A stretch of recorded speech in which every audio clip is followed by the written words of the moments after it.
नमस्कार साथियों, infusion notes के यूट्यूब चैनल पर आपका स्वागत है। मैं आपका साथी कपिल तिवारी आज आपके सामने 8 अक्टूबर 2023 इंडिया करंट अफेयर्स का सेशन लेकर प्रस्तुत हूं। साथियों, इस सेशन में जितने ही इंडिया करंट अफेयर्स से संबंधित महत्वपूर्ण क्वेश्चन बने हैं उन पर मैं आपके साथ चर्चा करूंगा। साथ ही साथियों, अंत में 5 महत्वपूर्ण क्वेश्चन जनरल साइंस के भी मैं आपके साथ शेयर करूंगा।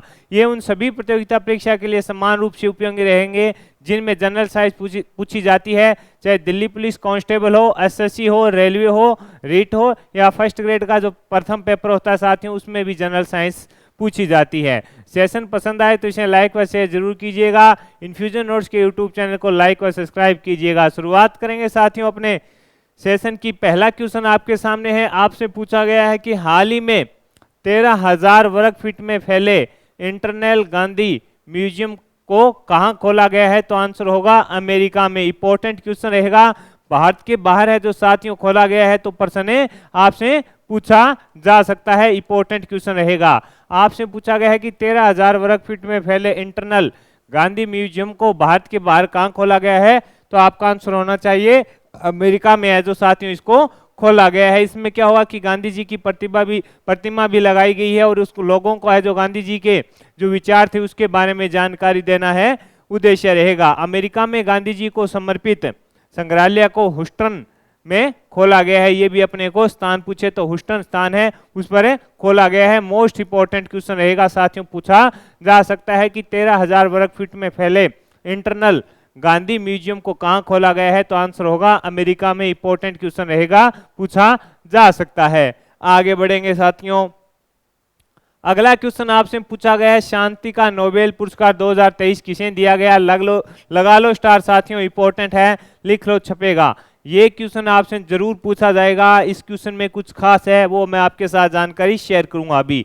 किसको दिया गया? तो नरगिस मोहम्मदी को दिया गया। आपसे पूछेगा शांति का नोबेल पुरस्कार 2023 किसे दिया गया? तो आंसर होगा नरगिस मोहम्मदी को दिया गया। इंपॉर्टेंट क्यों है? कि साथियों ये ईरान की एक महिला पत्रकार हैं। इन्होंने महिला की आज़ादी व महिलाओं की आज़ादी व उनको जो अधिकार हैं उनके लिए आवाजें उठाई थी और अभी वो जेल में भी हैं और अभी तक कुल मिलाकर साथियों ये 13 बार है जो जेल जा चुकी हैं। इसको ईरान सरकार ने जेल में डाल रखा है। सरकार का कहना है कि ये सरकार के खिलाफ है जो लोगों को भड़काती है, जिसके चलते ये भी जेल में है। इंपॉर्टेंट क्वेश्चन है साथियों, रसायन फिजिक्स भौतिकी वाला तो आपसे पूछे ना पूछे लेकिन ये क्वेश्चन इंपॉर्टेंट रहेगा, आपसे पूछा जाएगा। आपसे पूछा है शांति का नोबेल नरगिस मोहम्मदी को दिया गया है। ये ईरान की एक महिला पत्रकार हैं। ये 13 बार जेल जा चुकी है और वर्तमान में भी साथियों जेल में हैं। और इन्होंने कार्य क्या किया है? महिलाओं की आज़ादी व महिलाओं को जो अधिकार हैं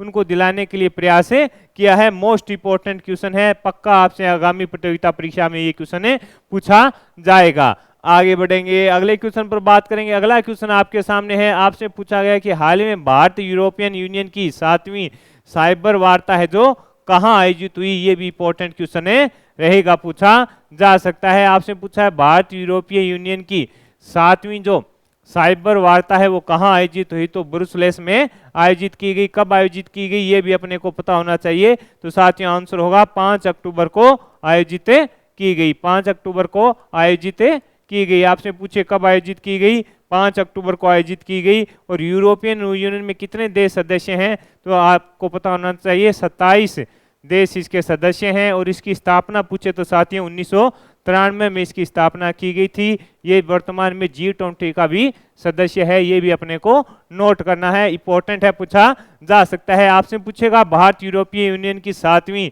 साइबर वार्ता है जो कहां आयोजित हुई? तो आंसर होगा ब्रुसेल्स में आयोजित हुई। तो कब आयोजित हुई? इसमें आंसर होगा 7 अक्टूबर को आयोजित हुई। इसका उद्देश्य क्या था कि दोनों जो यूरोपियन यूनियन व भारत है उन दोनों के बीच जो साइबर सुरक्षा को लेकर जो कार्य चल रहे हैं उनको आगे बढ़ाना तथा साइबर सुरक्षा को और भी मजबूत करना इसका उद्देश्य रहेगा। साथियों पूछा जा सकता है, इंपॉर्टेंट क्वेश्चन रहेगा। आगे बढ़ेंगे, अगला क्वेश्चन आपसे पूछा गया है कि हाल ही में जलवायु परिवर्तन से जुड़े स्पिनोजा पुरस्कार से किसे सम्मानित किया गया? इंपॉर्टेंट क्वेश्चन रहेगा, स्टार लगा लेना साथियों, इंपॉर्टेंट रहेगा। जलवायु परिवर्तन से जुड़े स्पिनोजा पुरस्कार से किसे सम्मानित किया गया? तो आंसर होगा डॉक्टर जोइता गुप्ता को किसे सम्मानित किया गया? तो आंसर होगा डॉक्टर जोयता गुप्ता को सम्मानित किया गया। ये भारतीय मूल की डच पर्यावरण वैज्ञानिक है, ये भी अपने को पता होना चाहिए। ये भारतीय मूल की डच पर्यावरण वैज्ञानिक है डॉक्टर जयता गुप्ता। सीधा का सीधा पूछेगा जलवायु परिवर्तन से जुड़े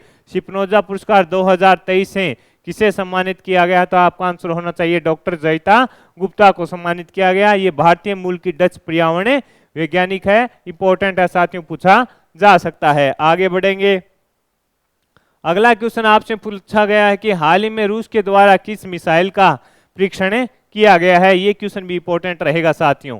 रूस के द्वारा किस मिसाइल का परीक्षण हाल ही में किया गया है? रूस यूक्रेन का युद्ध आपको ही पता है साथियों, लंबे समय से चल रहा है। इसी बीच रूस के द्वारा एक जो मिसाइल है ब्यूर वेस्टनिक जो मिसाइल है उसका परीक्षण किया गया है। इसकी खास बात क्या है कि ये परमाणु मिसाइलों को भी ले जाने में सक्षम है। जो इस मिसाइल का परीक्षण किया गया है ब्यूर वेस्टनिक, ये क्या है कि परमाणु मिसाइलें होती हैं, इनको भी ले जाने में सक्षम है। काफी इंपॉर्टेंट क्वेश्चन है साथियों, पूछा जा सकता है। आगे बढ़ेंगे, अगला क्वेश्चन आपके सामने है, आपसे पूछा गया है 19वें एशियन गेम्स में भारतीय पुरुष हॉकी टीम ने कौन सा पदक जीता है? तो आंसर होगा गोल्ड जीता है। इंपॉर्टेंट क्वेश्चन है, आगामी प्रतियोगिता परीक्षा में पूछा जा सकता है। कौन सा जीता है? तो साथियों आपका आंसर होना चाहिए गोल्ड जीता है। और किसको हराकर जीता है, ये सबसे ज्यादा इंपॉर्टेंट है। आजकल के ट्रेंड हो गए साथियों, किसको हराकर जीता है ये क्वेश्चन ज्यादा पूछा जाता है। 5-1 से हराया है जापान को। किसको हराया है? जापान को 5-1 से हराया है। इसी के साथ भारतीय टीम ने है जो क्वालीफाई कर लिया है पेरिस ओलंपिक के लिए, ये भी आपको पता होना चाहिए। यानी इस जीत के साथ ही हॉकी में एशियन गेम्स में गोल्ड जीतने के साथ भारतीय टीम में जो पेरिस ओलंपिक के लिए क्वालिफाई कर लिया है। किसे हराया है? तो आपका आंसर होना चाहिए जापान को हराया है। कितने अंतर से हराया है? तो आपका आंसर होना चाहिए 5-1 के अंतर से हराया है। इंपॉर्टेंट क्वेश्चन है, 100% आपसे पूछा जाएगा। इसके अलावा साथियों एशियन खेल्स में एक सेब टकरा गेम होता है, उसमें भारतीय वुमेन्स टीम ने भी गोल्ड जीता है। आगे बढ़ेंगे, अगले क्वेश्चन पर बात करेंगे। अगला क्वेश्चन है कि हाल ही में Tata literature life time achievement पुरस्कार किसे दिया गया? ये क्वेश्चन भी इंपॉर्टेंट रहेगा। हाल ही में Tata literature life time achievement पुरस्कार किसे दिया गया? तो आंसर रहेगा CS लक्ष्मी जी को दिया गया। किसको दिया गया? CS लक्ष्मी जी को दिया गया। इंपॉर्टेंट क्वेश्चन रहेगा, आगामी प्रतियोगिता परीक्षा में पूछा जा सकता है। किसे दिया गया? तो आंसर होगा CS लक्ष्मी को दिया गया। यह तमिल लेखिका है। कौन है? ये भी अपने को पता होना चाहिए। यह तमिल लेखिका है। कौन है ये? तमिल लेखिका है। और इनका एक उपनाम भी है साथियों, अंबाई। अंबाई इनका एक उपनाम है, वो आपसे पूछा जा सकता है। तो ये चीजें इंपॉर्टेंट होती है, बढ़िया से इसको नोट कीजिएगा। इसका उपनाम क्या रहेगा? अंबाई इनका उपनाम है। ये एक तमिल लेखिका है। कौन? CS लक्ष्मी। इन्हें कौन सा पुरस्कार दिया गया? Tata literature life time achievement award इन्हें दिया गया है। आगे बढ़ेंगे, अगले क्वेश्चन पर बात करेंगे। अगला क्वेश्चन खेल से संबंधित है। 19वें एशियन खेलों में सीक्वेंस में किसने स्वर्ण जीता है? तो भारत की ओर से दीपिका पल्लिकल व हरिंदर पाल ने जीता है। दीपिका पल्लिकल व हरिंदर पाल ने जीता है। सीक्वेंस में स्वर्ण जीता है। किसको हराकर जीता है? इन्होंने मलेशिया को हराया है। ये भी अपने को पता होना चाहिए। किसको हराकर जीता है? तो आपका आंसर होगा मलेशिया को हराकर इन्होंने जीता है। इंपॉर्टेंट क्वेश्चन रहेगा साथियों, पूछा जा सकता है। फैक्ट टू फैक्ट जो इंपॉर्टेंट है वही मैं आपके साथ शेयर कर रहा हूं। प्रयास है कि कम समय में आपको शानदार करंट अफेयर दूं। आगे बढ़ेंगे साथियों, अगले क्वेश्चन पर बात करेंगे। अगला क्वेश्चन आपसे पूछा गया है 2 दिवसीय न्यू लिटरेचर फेस्टिवल कहां पर है आयोजित हो रहा है? तो बेंगलुरु में। कहां पर आयोजित हो रहा है साथियों? बेंगलुरु में आयोजित हो रहा है। और कब से कब आयोजित हो रहा है? तो 7 व 8 अक्टूबर को आयोजित हो रहा है। ये भी अपने को पता होना चाहिए। कब आयोजित हो रहा है?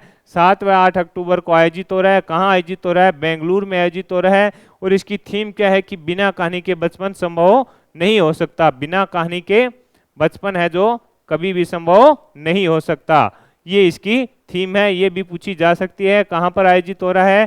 तो आंसर रहेगा बेंगलुरु में। कब से कब? 7 से 8 अक्टूबर को आयोजित हो रहा है। इसकी थीम क्या है? बिना कहानी के बचपन संभव नहीं हो सकता, ये इसकी थीम रहेगी। आगे बढ़ेंगे, अगले क्वेश्चन पर बात करेंगे। अगला क्वेश्चन आपसे पूछा गया है रिलायंस रिटेल के जियो मार्ट ने किसे अपना ब्रांड एम्बेसडर बनाया है? आपसे पूछा है रिलायंस रिटेल के जियो मार्ट ने किसे अपना ब्रांड एम्बेसडर बनाया है? तो आंसर होगा MS धोनी, महेंद्र सिंह धोनी को बनाया गया है। इंपॉर्टेंट है, इससे पहले इन्हें स्वराज ट्रैक्टर ने साथियों अपना ब्रांड एम्बेसडर बनाया था, ये भी आपको नोट करना है। स्वराज ट्रैक्टर ने भी इन्हें अपना ब्रांड एम्बेसडर बनाया था। और अभी जियो मार्ट ने किसे अपना ब्रांड एम्बेसडर बनाया है? तो आंसर होगा महेंद्र सिंह धोनी को बनाया है। और इससे पहले थोड़े ही समय पहले है जो स्वराज ट्रैक्टर ने भी इन्हें अपना ब्रांड एम्बेसडर बनाया था। तो साथियों ये 8 अक्टूबर के करंट अफेयर्स के महत्वपूर्ण क्वेश्चन मैंने आपके साथ शेयर कर दिया। अब अपने जनरल साइंस के महत्वपूर्ण 5 क्वेश्चन देखेंगे, उन पर अब चर्चा करेंगे। मेरे द्वारा साथियों किया जा रहा यह प्रयास आपको पसंद आ रहा है तो इस सेशन को लाइक व शेयर जरूर कीजिएगा। पहला क्वेश्चन है जनरल साइंस का अपने सामने, मैनोमीटर से किसको मापा जाता है? तो गैस का दाब होता है साथियों, उसको है जो मापा जाता है। इंपॉर्टेंट क्वेश्चन रहेगा, मैनोमीटर से किसको मापा जाता है? तो आंसर होगा गैस का जो दाब है उसको मापा जाता है। आगे है सूर्य की किरणों की तीव्रता मापने वाले उपकरण को क्या कहते हैं? इसको इंपॉर्टेंट लगा लेना साथियों, मोस्ट इंपॉर्टेंट क्वेश्चन रहेगा, आगामी प्रतियोगिता परीक्षा में आपसे पूछा जा सकता है। आपसे पूछा गया है कि सूर्य की किरणों की तीव्रता मापने वाले उपकरण को क्या कहते हैं? तो एक्टिओमीटर कहा जाता है। ये क्वेश्चन भी इंपॉर्टेंट रहेगा, एक्टिओमीटर कहा जाता है। आगे बढ़ेंगे, बादलों की दिशा व गति को मापने वाला यंत्र कहलाता है। आपसे पूछा गया है बादलों की दिशा व गति को मापने वाला यंत्र क्या कहलाता है? तो नेफोस्कोप कहलाता है। क्या कहलाता है? नेफोस्कोप कहलाता है। इंपॉर्टेंट क्वेश्चन रहेगा, आगामी प्रतियोगिता परीक्षा में आपसे पूछा जा सकता है, स्टार लगा लेना।